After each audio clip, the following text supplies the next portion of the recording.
कडा प्रसाद करण्यासाठी लागणारं साहित्य: 1 कप गव्हाचं पीठ, अर्धा कप साजूक तूप, सुका मेवा, 1 कप साखर, वेलची पूड, पाणी. गव्हाचं पीठ मध्यम आचेवर सोनेरी रंग येईपर्यंत भाजायचं.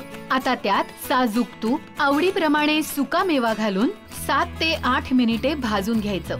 आता दुसऱ्या भांड्यात साखरेत पाणी घालून साखर विरघळेपर्यंत हे पाणी उकळायचं. आता थोडं थोडं करत तयार केलेल्या साखरेच्या पाकाचं पाणी या मिश्रणात घालायचं आणि अशा पद्धतीने एकजीव करायचं.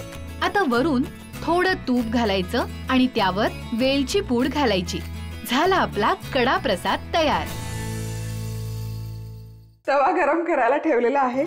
यामध्ये घालायचे 1 कप गव्हाचं पीठ आणि आता तूप बीप काही न घालताय ना, हे छान असं सुकं सुकंच भाजून घेऊयात. एक छान असं सुवास तरवळेपर्यंत आणि या पिठाचा हलकासा सोनेरी रंग येईपर्यंत सुकं सुकं आपण हे भाजायचं. चला, इथे बघाल तुम्ही छान असं खमंग भाजत आलेलं आहे पीठ. रंग पण बदललेला आहे गव्हाच्या पिठाचा हलकासा. आता या स्टेजला यामध्ये आपण घालूयात साजूक तूप. अर्धा कप साजूक तूप.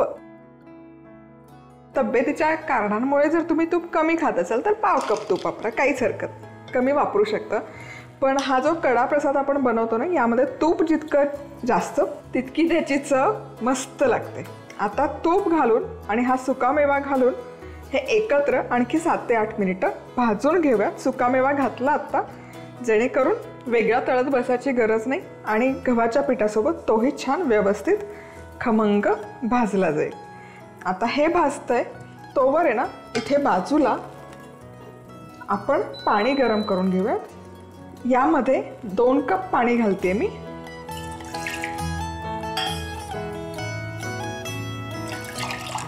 आणि 1 कप साखर.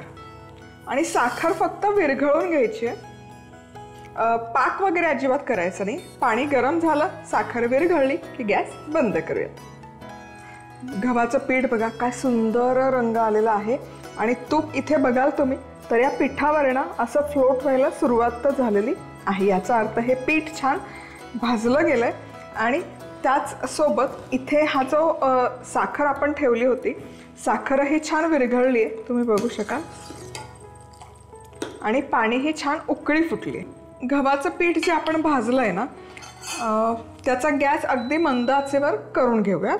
म्हणजे काय होईल ना, ते जे शिंतोडे आहेत पाणी टाकल्यावर, पाक टाकल्यावर ते शिंतोडे खूप असे उडणार नाहीत. हे सगळं पाणी थोडं थोडं थोडं गव्हाच्या पिठामध्ये घालून घ्यायचं. काय सुंदर फुलतंय हे, जसं जसं हे साखरेचं पाणी आपण घालतोय. आणि हे प्रमाण जे तुम्हाला देते ना, अतिशय प्रमाणबद्ध रेसिपी आहे.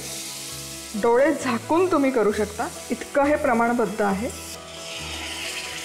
पाणी सगळं नाही टाकायचं ॲट अ टाईम, थोडं थोडं थोडं टाकत हे छान एकजीव करून घ्यायचं. थोडं थोडं पाणी घालून हे मिक्स करायचं.